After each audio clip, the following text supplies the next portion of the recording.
8 سالہ بچے کی ماں انتقال کر گئی۔ والد نے دوسری شادی کر لی۔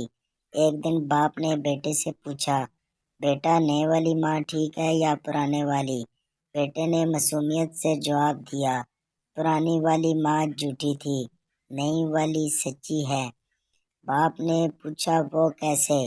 بیٹا بولا، جب بھی میں کوئی شرارت کرتا تو ماں کہتی تھی، بیٹا آج میں تجھے کھانا نہیں دوں گی، لیکن جب بھی کھانے کا ٹائم ہوتا سب سے پہلے میرے ہاتھوں کو دھلاتی اور اپنے ہی ہاتھوں سے مجھے کھانا کھلاتی۔ نئی والی ماں نے ایک بار کہا تھا، اگر شرارت کی تو کھانا نہیں ملے گا۔ آج میں نے شرارت کی ہے، صبح سے بھوکا اور پیاسا ہوں۔